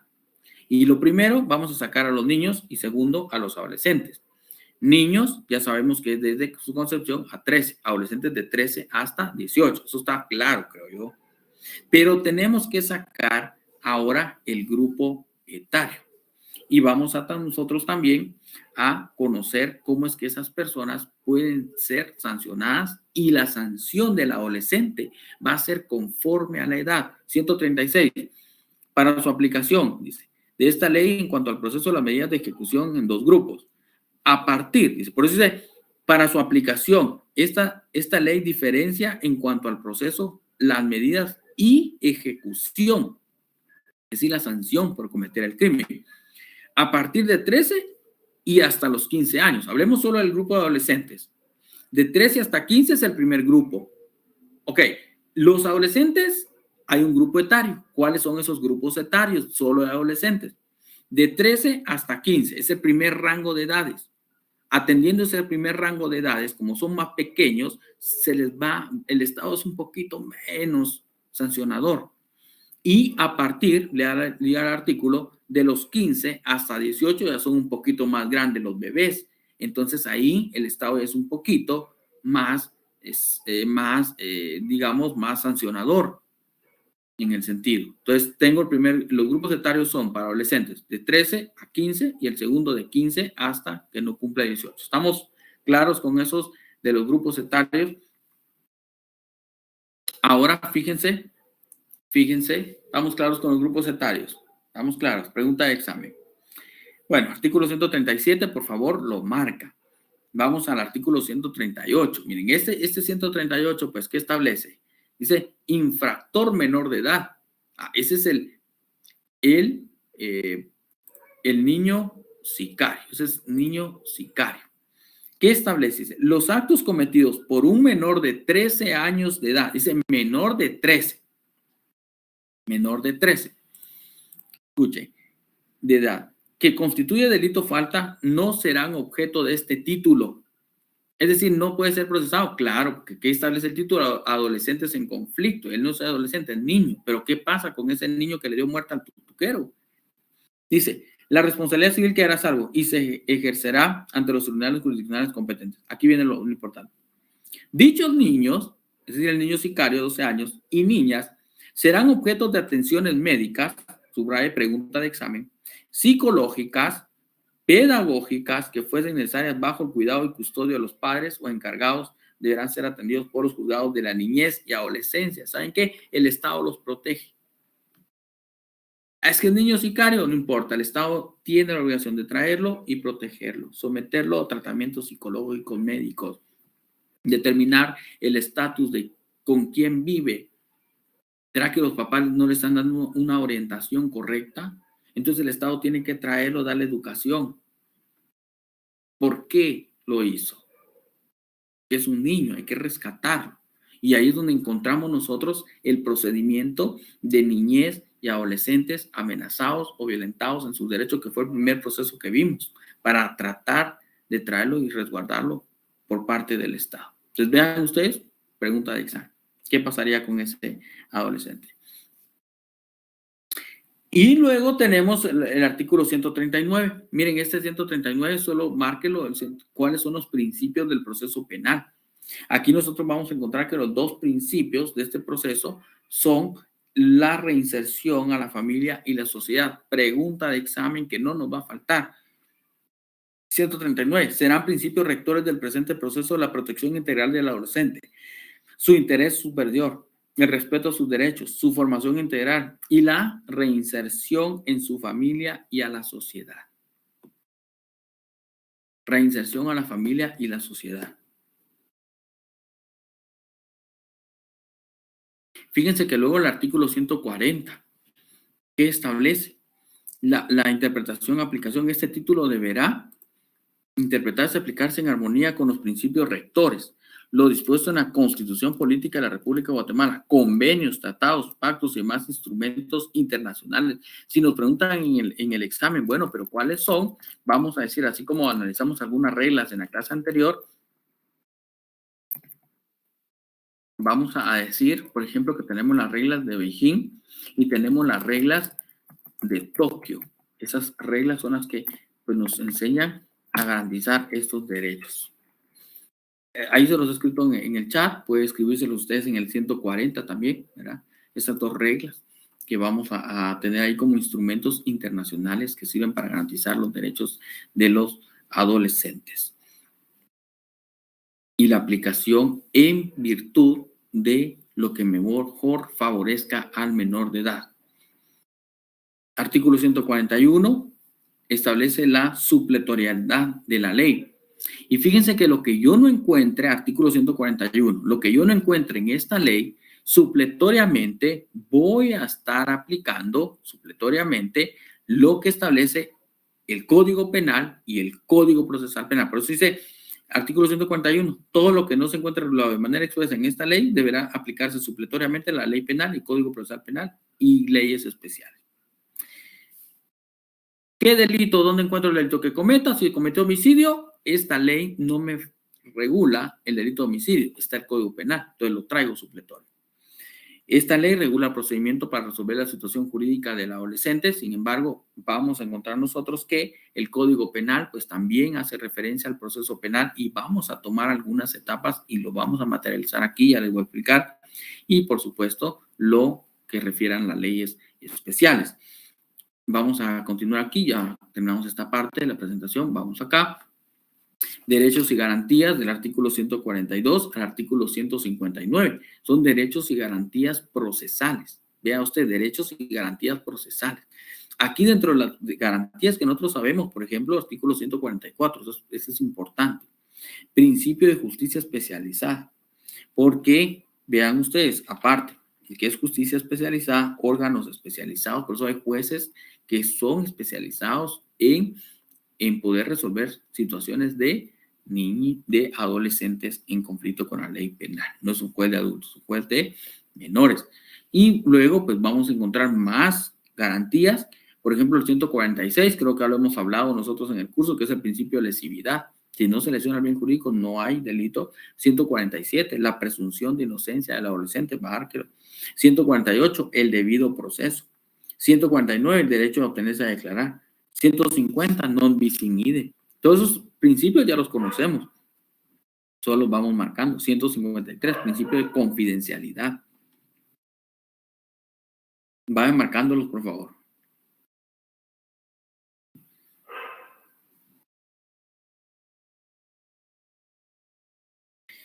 Ok. Artículo 157. Cuando se sanciona a la persona, aquí aplica el principio de 157 de racionalidad y proporcionalidad. Proporcionalidad a la actividad delictiva que realice. Entonces dice racional y proporcional a la agresión o transgresión de la ley que se comete. Bueno, y hasta ahí vamos a llegar ya a otros artículos. Vamos a ir al órgano jurisdiccional para conocer procesos, artículo 160. Ahí, fíjense ustedes, pues que estamos en el tema de adolescentes en conflicto con la ley penal. Vean ustedes, marque el 159 antes de avanzar. 159, que es el internamiento en centros especializados. Cuando la ley lo establece, porque puede referirnos a la ley cuáles son los delitos en los cuales el menor debe guardar sanción privativa de libertad o un internamiento y en los cuales pues, la persona puede estar gozando de libertad. Ese es el artículo 159, ya vamos a ver esos internamientos. Luego el artículo 160 establece cuál es la competencia especializada. Y vemos nosotros acá que hay dos instancias, que eso es lo único que ustedes logren identificar ahora en su ley. 160. Dice, juzgados y tribunales competentes. Las conductas cometidas por adolescentes que violen la ley penal serán conocidas en primera instancia por los jueces de paz. Relaciones jueces de paz, artículo 103 de la ley. Jueces de paz, artículo 103 de la ley. Vamos, relaciones, los 103 de la ley. Entonces, juez de paz puede intervenir. Conoce juez de paz a prevención, porque la especialidad le compete a el juez de adolescentes. Por eso, y ahí continúa, juzgados de adolescentes en conflicto con la ley penal. Ellos conocen en primera instancia. El juez de primera instancia de adolescentes en conflicto con la ley penal es el que va a conocer todo el proceso penal. Les voy a adelantar algo. El proceso penal para resolver la situación jurídica de un adolescente tiene las mismas etapas que el proceso de adultos. Primera declaración, etapa intermedia, ofrecimiento de las pruebas y el juicio. Las mismas. Solo que ya en el procedimiento común, que es lo que hemos aprendido, que está la primera declaración, la etapa intermedia, el ofrecimiento de pruebas a cargo del juez de primera instancia. Y el tema del juicio o debate lo conoce el tribunal de sentencia. Ya es otro órgano jurisdiccional. Aquí en adolescentes, cuando se juzga un adolescente, conoce únicamente el juez de adolescentes en conflicto con la ley penal todas las etapas del proceso penal. Cambia la instancia cuando ya conoce la sala de la Corte de Apelaciones. Por eso el artículo 160 lo establece. Segundo grado, dice. Por sala de la Corte de Apelaciones se integra el segundo grado. Y el propio juzgado de adolescentes, en caso de los recursos interpuestos en contra de las resoluciones de los jueces de paz, pues cuando se impugna. Entonces ya se vuelve en segunda instancia. Pero entendámoslo de la siguiente forma. Primera instancia, juez de adolescentes en conflicto con la ley penal, y segunda instancia, la sala para conocer de los recursos. Lo otro es los sujetos procesales que intervienen acá. Fíjense que estamos acostumbrados nosotros, por eso vamos a hablar de alguna terminología que nos identifica para que nuestro examinador pues quede convencido sobre las respuestas que le vamos a estar dando. Uno es que en el proceso penal estamos nosotros acostumbrados a hablar de sindicado. Pues aquí nosotros no vamos a referirnos a sindicado. De hecho, nos regañan los jueces. Si nosotros en una audiencia referimos, es que el sindicado nos regañan los jueces. Aquí se respetan muchas garantías. El 161 que establece adolescente. El adolescente infractor. Dice, los adolescentes a quienes se les atribuye alguna transgresión de la ley tendrán derechos desde el inicio de la investigación a ser respetados y oídos ejercidos en su defensa. ¿Cómo se le llama? Adolescente infractor. Adolescente infractor. Y esas son tan especiales estas audiencias, porque en una acusación de adulto nosotros referimos porque usted se le acusa, porque usted cometió el delito. El acusado, Juan Pérez, aquí nosotros no. De hecho, aquí nosotros cuando acusamos en adolescentes tenemos que tener hasta tacto para hablarles. Decirle, por ejemplo, Juan Pérez, para que nos comprenda también. Juan Pérez, se ha realizado una investigación en tu contra, hasta así les decimos en tu contra. No decimos en virtud, no empezamos con aquella tecnicidad. Ya que una persona pues presentó una denuncia en contra de uno le va explicando de manera sencilla. Una denuncia en tu contra en la cual pues se refiere de que consiste tal hecho delictivo y agentes de la policía han intervenido, pues han documentado, hay fotografías, pues, de manera sencilla. Pues es adolescente. Bueno, vamos al siguiente, artículo 163, padres o representantes del adolescente. Ahí pueden ser hasta testigos. 163 quienes intervienen. 164, que es el ofendido, pues aquí obviamente pues va a ser el agraviado, la víctima pues no va a cambiar en su denominación. 167, siga marcando, establece el derecho de defensa. 167, derecho de defensa. 168, Ministerio Público, que interviene a través de la Fiscalía Especializada. 170, Unidad de la Niñez y Adolescencia de la Policía Nacional Civil, tienen su propia unidad especializada, porque no pueden ellos, por ejemplo, los agentes de seguridad de la policía, no pueden ellos venir y detener a un menor y romper los protocolos de proceso. Por ejemplo, aquí proceso de adolescentes, miren ustedes, aquí detuvieron a 2 menores. es un agente de la policía. Pero al momento que lo aprenden, aquí vean ustedes, pues ya le incautaron un arma, aquí ya vemos nosotros ya lo que le están incautando, teléfonos celulares, pero allí lleva una placa, miren, se acaban de robar la placa de una motocicleta, pues ahí la llevaba. Entonces, aquí lo que sucede es que los agentes de la policía los deben de conducir, y por eso es de que si el agente no tiene el conocimiento, puede violentar los derechos de un menor. ¿Qué fue lo que sucedió con aquel agente de la policía que detuvo a los adolescentes y se los llevó a un lugar de consignaciones, como que fueran adultos, y esperó que pasaran las 6 horas para ponerlo a disposición de juez? Y eso no puede pasar en adolescentes, ni siquiera les pueden poner los grietes, eso no está permitido, y vamos a ir descifrando esas partes en la ley. Deben ser puestos a disposición de juez inmediatamente. No es que, y fíjense que los agentes refieren sus partes policiales y los hacen de manera escrita, porque no les da tiempo de ir a sentarse a teclas, que no tienen que llevarlo a ningún lado más que de la detención al órgano jurisdiccional. Pues eso es parte de lo que tenemos que ir viendo en este momento, en esta clase, ir aprendiendo esas situaciones, que eso es lo que nos van a ir preguntando a nosotros en el examen. Bien, vamos entonces, ¿qué artículo vamos aquí? Vamos por el 170. Sí, sujetos procesales, 170. 171, por favor, va a dejar usted también marcado el 131, que son los objetivos del proceso. Y fíjense que este 131 se refiere bastante y se relaciona mucho como que estuviéramos hablando de los principios del proceso penal, allá en el artículo 5 del Código Procesal Penal, porque aquí establece el artículo 171, objetos de la ley, como que fueran los fines. Dice, el proceso de adolescentes en conflicto con la ley penal tendrá como objetivos: 1, establecer la existencia o transgresión de la ley penal. 2, vaya marcando, determinar quién es autor o partícipe. 3, ordenar la aplicación de la sanción correspondiente. 4, buscar la reinserción del adolescente en su familia y en la sociedad. Esos son los principios rectores que marcamos en el artículo 139. Esos son los principios rectores que yo les dije, marque. Se los van a preguntar en el examen. ¿Cuáles son los principios rectores?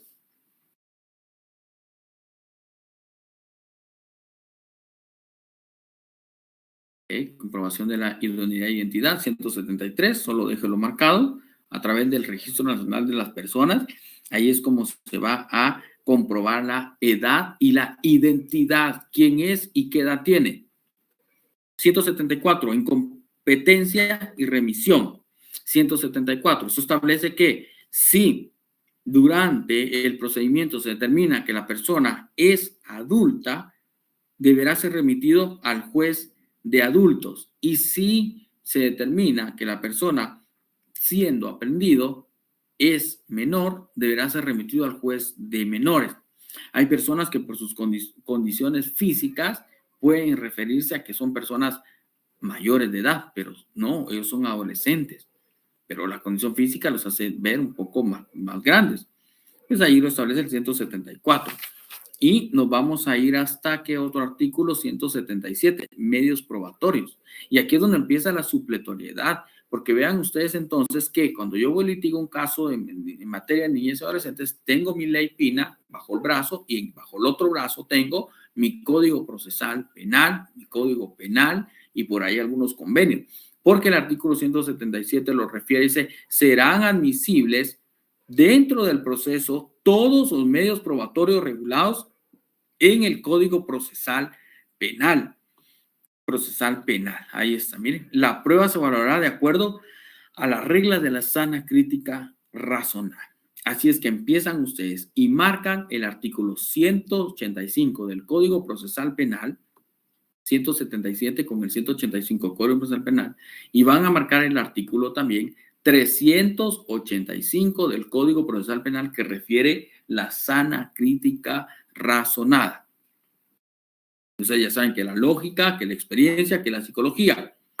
El artículo 178 de la ley pues hace referencia a la responsabilidad civil. Nosotros ya sabemos a estas alturas que la reparación civil ahora se traduce en lo conocido como reparación digna. Así que escriban el 178 arriba, reparación digna. Y ese artículo 178, sí, reparación digna, nos refiere a cómo resarcirle el daño a la víctima. Pero ese resarcimiento lo voy a aplicar supletoriamente al tenor de lo que establece el artículo 120. Vamos a ver, déjenme recordar. 124 del Código Procesal Penal. Relaciones. 124, Código Procesal Penal.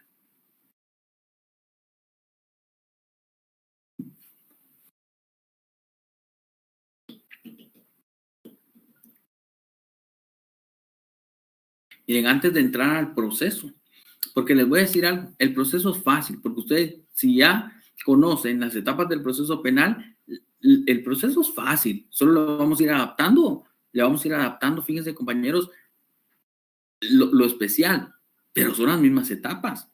Lo que cambia aquí, lo que tengo que encontrarle el sentido y aprendizaje, es lo que estamos hablando ahorita. Por ejemplo, ¿qué medios probatorios nos van a preguntar? Nos van a preguntar, por ejemplo, los rangos de edades, grupos etarios, cómo se le denomina a quien infrinja la ley siendo adolescente, pues adolescente infractor. Esas cositas nos van a ir preguntando. Ahora, vean las medidas de coerción. Porque cuando nosotros estamos en una audiencia de primera declaración, que esto ya ustedes lo saben porque esto es parte del pensum de estudios que nos han enseñado en la universidad, es que vamos a llevar una audiencia de primera declaración. Y en esta audiencia vamos a resolver la situación jurídica de un adolescente. Claro, ya en el tema de adultos, pues la de adultos. Pero se recuerdan ustedes que primera declaración se da la intimación de los hechos, se da una argumentación para autoprocesamiento. Si la persona ya que es adulta, hablemos ahora del adulto, queda determinado que participó en el delito, autoprocesamiento. El autoprocesamiento permite que se investigue a la persona. Y ese autoprocesamiento liga a proceso penal a la persona. Le da un plazo al Ministerio Público para que investigue. Sujetada a la persona, ligada a proceso penal, la persona tiene que quedar bajo una medida de coerción. Esa medida de coerción es la prisión preventiva o la medida sustitutiva. Hasta que se investigue y se presenta el acto conclusorio del fiscal. Esa es la medida sustitutiva o la prisión preventiva. Esa es la medida de coerción allá para adultos. Aquí en adolescentes, por la atención, también se les conoce como medidas de coerción. Pero aquí ya no vamos a llamar medidas sustitutivas. Le vamos a llamar medidas cautelares. Ya no le vamos a llamar prisión preventiva. Le vamos a llamar privación de libertad provisional. Esos son los detalles que a mí me interesa que ustedes sepan porque es lo que van a preguntarle en el examen. Lejos de que les diga, dígame el proceso de adolescentes, porque el proceso de adolescentes es el mismo en sus etapas que un adulto. Se lo sigo repitiendo, solo que lo que va a cambiar es la terminología y lo que va a cambiar son plazos, lo que va a cambiar son las sanciones. Eso es lo que tengo que aprender. Por eso cuando yo voy a un proceso de adolescentes, lo que tengo que tener en cuenta es cómo se da la especialidad, porque el proceso penal va a ser el mismo, la supletoriedad. Entonces, si voy a solicitar medidas sustitutivas, me voy a referir a medidas de coerción, pero la medida sustitutiva es una medida cautelar, aquí conocida. Lo que para un adulto es prisión preventiva, que es privación de libertad provisional. Por eso les voy a mandar a la presentación que ustedes tengan todo esto. Ahora, vea el artículo 179, ahí lo refiere. ¿Qué establece 179? Se podrá aplicar una medida de coerción, dice, privativa únicamente cuando el adolescente está sujeto a proceso. Es porque se ha decretado autoprocesamiento. Pues no hemos llegado a esa parte, pero ya les voy a explicar. Y con el objeto de, lo mismo que para adultos, miren, asegurar o garantizar la presencia del adolescente en el proceso. Eso es que no haya peligro de fuga, que son los peligros que se tienen que desvanecer, el peligro de fuga y el peligro de obstaculización a la averiguación. Si logramos desvanecer esos peligros procesales, en adultos, mi cliente goza de medida sustitutiva. Pero aquí en adolescentes tengo que desvanecer el peligro de fuga, no se va a la fuga, ni obstaculizar la investigación, no intervenir con los testigos, víctima, para ser acreedor de una medida cautelar. B, asegurar las pruebas. C, proteger a la víctima, al denunciante o testigo. Hasta ahí me interesa pues que usted sepa. Si logramos nosotros desvanecer lo que establece el artículo 179, que mi cliente no se va a ir a la fuga, que es el adolescente, que no va a entorpecer las pruebas, que no va a tener intervención con la víctima, podemos solicitar una medida cautelar. ¿Cuáles son esas medidas cautelares? Artículo 180. Váyanse al 180 ahora, dejé ahí el 179 por un momento. 180 que establece. Bueno, vamos a ver entonces nosotros que, pues el 180, la prohibición del adolescente de presentarse periódicamente al tribunal, es decir, aquí estoy firmando el libro de asistencia de adolescentes infractores. B, la prohibición de salir sin autorización judicial del país. D, arresto domiciliario. E, prohibición de concurrir a determinados lugares. F, prohibición de comunicarse con personas determinadas. Eso me suena a las medidas sustitutivas, ¿verdad ustedes? Bueno, pero también tengo que saber que la persona adolescente puede quedar privado de su libertad. ¿Y cuándo queda privado de su libertad? Vea el artículo 180 en la literal G. Lo que hace es que ahí, en ese artículo 180, en la literal G, incluye la privación provisional de libertad. Vea, dice la G, privación de libertad provisional en un centro especializado de custodia. Únicamente, por eso dice única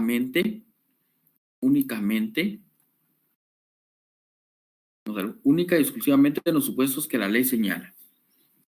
Y aquí pues van a encontrar ustedes algunos centros en los cuales puede ser la persona privada de su libertad, pero eso es en lo último. Vean aquí, por ejemplo, el Centro Juvenil de Detención Provisional, que es CEJUDEP, está CEJUPLIM 2, CEJUPLIM, está de mujeres también. Pero ¿en qué casos? Ya les dije, ¿en qué casos el juez orientaría una resolución para privarlo de su libertad? Entonces, note que aquí no es prisión preventiva. Para un adulto sí es prisión preventiva. Ojo, no se le va a ir esto en el examen. Es privación de libertad provisional. Pero ¿en qué casos el juez debe fijar privación de libertad provisional? Ya les he dicho. Y vean lo que establece el artículo 182 de la ley. 182 que establece, miren de manera concreta el 182, lo establece, dice, carácter excepcional de la privación de libertad. Es decir, la carácter excepcional es lo último. Pero ¿en qué casos? Bueno, veamos pues. 182 que establece. La privación de libertad tiene carácter excepcional, especialmente para los mayores de 13 años y menores de 15. Miren cómo funcionan los grupos etarios aquí. El adolescente es de 13 hasta 18, pero el primer grupo etario es de 13 a 15. Para ellos es excepcionalísimo, es decir, la última ratio, lo último que debe aplicar un juez. Lo primordial es la libertad. Pero vea usted, dice, y se aplicará cuando no sea posible aplicar otras medidas menos gravosas. Esta medida de coerción solo procede, es decir, la privación de libertad, solo procede en los siguientes casos. ¿Existe peligro de fuga o existe peligro de obstaculización? Pregunta de examen privado, pues, ¿cuándo se va a imponer privación de libertad provisional para adolescente infractor? 1, cuando hay peligro de fuga y hay peligro de obstaculización a la averiguación de la verdad. Bueno, Lick, pero ¿dónde encuentro más concretamente el peligro de fuga o de obstaculización? Supletoriamente, agarre su Código Procesal Penal 262 y 263 y tiene que ir a leer. 261, 62. Tiene que leerlo. Y la literal B, que el hecho que se le atribuye al adolescente, otra pregunta de examen privado, sea constitutivo de un delito que implique grave violencia. Si hay grave violencia, aquí entonces, vean, va a aplicar la privación de libertad. Sea un delito que implique grave violencia, sea un delito contra la vida, por ejemplo, un homicidio, asesinato, la integridad física, la libertad individual o sexual de las personas. Miren, lo que llama la atención es que sea de grave violencia, dice. Pero ¿cuáles pueden ser esos delitos que son de grave violencia? El código no refiere un catálogo de delitos de grave violencia. Eso ya queda a criterio del juez. ¿Cuáles son los que pueden ser considerados de grave violencia? Grave violencia. La integridad física, la libertad individual sexual de las personas, ¿verdad? Una agresión sexual, una violación. Entonces, espero me estén comprendiendo en qué casos va la privación de libertad provisional. ¿En qué casos? Ahora vamos a pasar. ¿Cómo estamos con eso? Ustedes me dicen, por favor, ¿estamos claros? ¿Me están comprendiendo? ¿Alguien tiene dudas en esta parte? Vamos, compañeros, están anotando ahí, están anotando sus preguntas de examen. Ahora viene otra parte importante. Esa medida de coerción, fíjense pues, les voy a explicar algo. Para un adulto, cuando se decreta una medida sustitutiva, el plazo máximo que tiene el fiscal para investigar son ¿cuántos? Vamos a ver cuántos meses son para un adulto. El plazo máximo para investigar, luego un autoprocesamiento, ¿cuánto es el plazo máximo que tiene medida sustitutiva? 3 meses. No. Medida sustitutiva 6. Ah, exacto. Y prisión preventiva, allá en un adulto. 3. Sí. 3, perfecto. Igual los compañeros que están respondiendo, Marvin. Pero entonces, en adolescentes cambia ese panorama. Aquí ya no le llamo medidas sustitutivas. ¿Cómo es que le voy a llamar? Medida cautelar. Lo voy a volver a colocar aquí. ¿Cómo le llamo? Medida cautelar y privación de libertad provisional. Ahora, aquí cambian los plazos. Artículo, quiero que vayan ahora al artículo 179. Vamos al 179. Y esto es pregunta de examen privado y de comprensión para ustedes. 179, marcamos la literal A, B y C. Ahora vamos al siguiente párrafo, que establece, dice, la duración máxima de la medida de coerción. Por eso, estas dos son medidas de coerción, ahí están en la pantalla. En ningún caso podrá exceder de 2 meses. Escuche, eso es lo máximo, 2 meses. Aunque sea cautelar, es decir, medidas sustitutivas, o privación de libertad, prisión preventiva, 2 meses en ambas. Miren esto, pregunta de examen privado. Cualquier medida, 2 meses. Vencido este plazo, solo podrá ser prorrogado por el juez mediante auto motivado y a solicitud del fiscal, hasta por el máximo de 2 meses más. Eso es lo que tenemos que comprender aquí, compañeros. Las medidas de coerción, ya sea una medida cautelar o privación de libertad, ¿cuánto duran las dos aquí en adolescentes? ¿Cuánto duran? 2 meses. ¿Y puede ser ampliado ese plazo, Alex? Sí. Pregunta de examen. ¿Cuánto tiempo? Bueno, 2 meses más. Pero únicamente puede ser ampliado 2 meses más, es decir, llegar hasta un máximo de 4 meses de investigación, solo la medida cautelar, es decir, la prohibición de no visitar lugares, no comunicarse con la víctima, no salir del país. Y la medida de privación de libertad, esa no. Siga la lectura de su artículo, dice, mediante automotivado, solicitud del fiscal hasta por un máximo de 2 meses, a excepción de la medida de privación de libertad provisional en centro de custodia. En ningún caso podrá ser prorrogada. Miren, aquí no hay plazo de nada. Señor juez, solicito prórroga. ¿Qué medida tiene? Privativa de libertad. Lo siento. 2 meses máximo fiscal, ya no puede. Dice, ¿eso tiene fundamento los 2 meses y prórroga de 2 meses? Sí, claro, Cristian. Estamos en el artículo 179 de su ley, en el último párrafo, después de la literal A, B y C. En ese párrafo está. ¿Ya se ubicó, Cristian? Ahí estamos, 179, segundo párrafo. Pero el último, ahí está el bloque. 179. Ahí está. Eso es clave, eso es de examen. Ustedes lo tienen que saber, eso es de examen, no se los vaya a olvidar. Eso es de examen.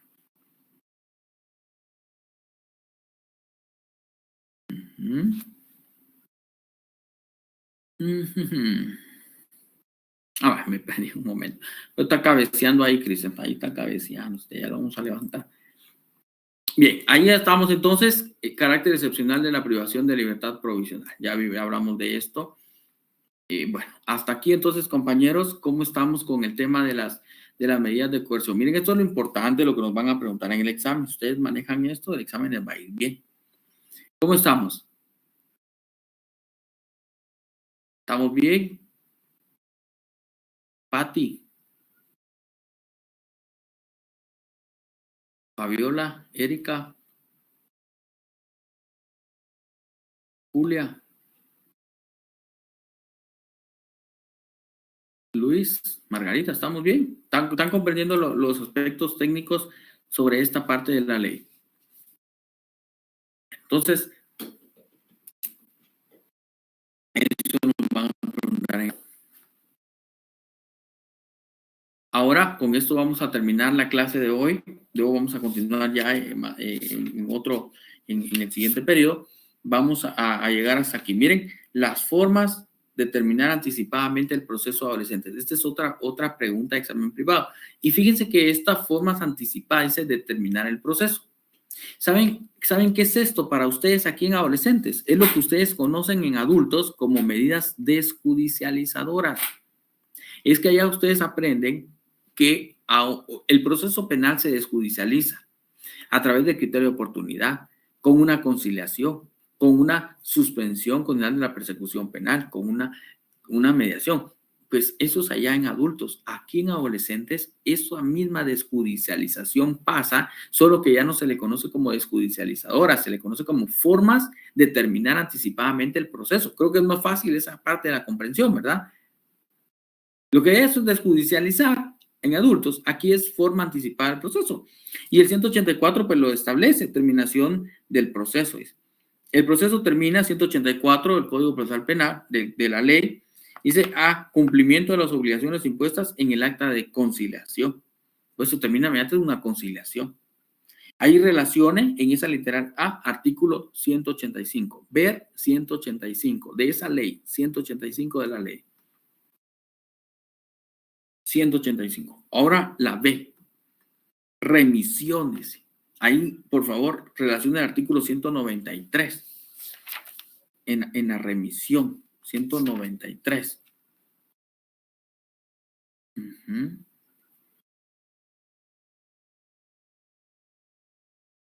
Remisión. Ahí lo que hacen en la remisión es que le dan apoyo a la familia, a instituciones, para que pues, se proteja al menor. Pero en casos que no son de trascendencia social, por ejemplo, una agresión. La otra vez pues había un caso de un menor, un adolescente en contra de otro adolescente. ¿Saben qué fue lo que hizo?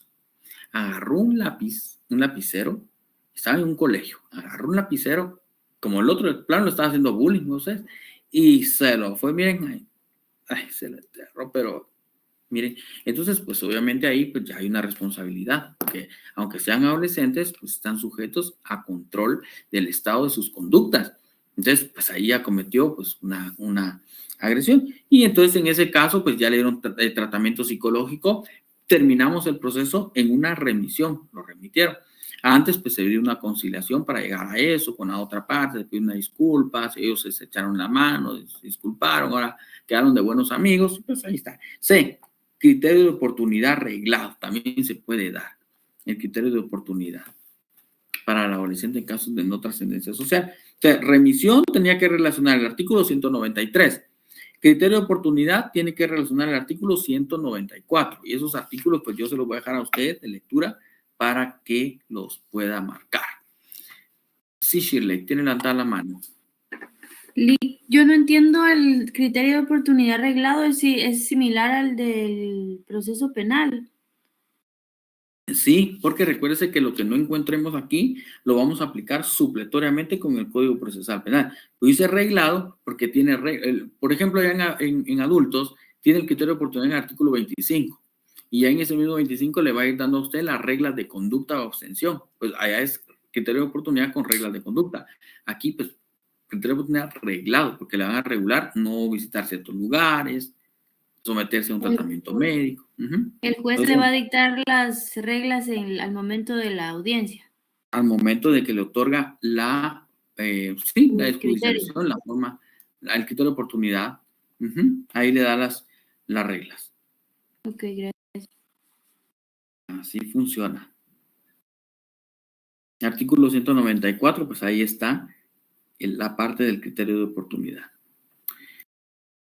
Bueno, compañeros, hasta aquí la vamos a dejar. En la próxima clase, vean ustedes qué es lo que vamos a empezar. Ya un poquito más el proceso de adolescentes, 195, vamos a empezar ahí. Y fíjense que no es que vayamos a hablar así como que etapa por etapa del proceso penal común, porque eso es lo mismo. Solo vamos a ir viendo algunas situaciones, puntos detallados. Por ejemplo, vamos a hablar en la siguiente clase qué es la flagrancia, cómo se maneja la flagrancia en adolescentes. Vamos a hablar del autoprocesamiento, pero ya no les voy a explicar yo toda la audiencia de primera declaración, porque aquí solo vamos a ver cómo que se da un autoprocesamiento también en adolescentes, cómo se da la libertad provisional. Eso lo vamos a ver en la siguiente clase. Y las etapas que les digo, pues ya se lo voy a ir explicando yo en la siguiente etapa. Bueno, compañeros, dudas hasta este momento. Los voy a dejar descansar porque ya es tarde, algunos tienen que trabajar mañana. ¿Cómo estamos hasta ahora? ¿Dudas? Vamos a descansar. Mañana hay que madrugar, el tráfico está muy pesado ustedes.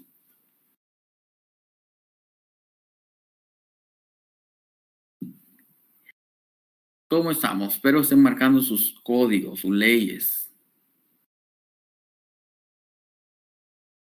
Bueno, entonces si todo está bien, todo está claro, vamos a ir a descansar, vamos a dejar descansar a estos bebés también. Vamos a seguir hasta la siguiente clase. Bueno, buen descanso para todos. Nos vemos hasta la próxima clase. Buen descanso para todos. Hasta la próxima. Gracias, Luis. Muy amable. Buenas noches a todos, Alex. Hasta la próxima. Buen descanso.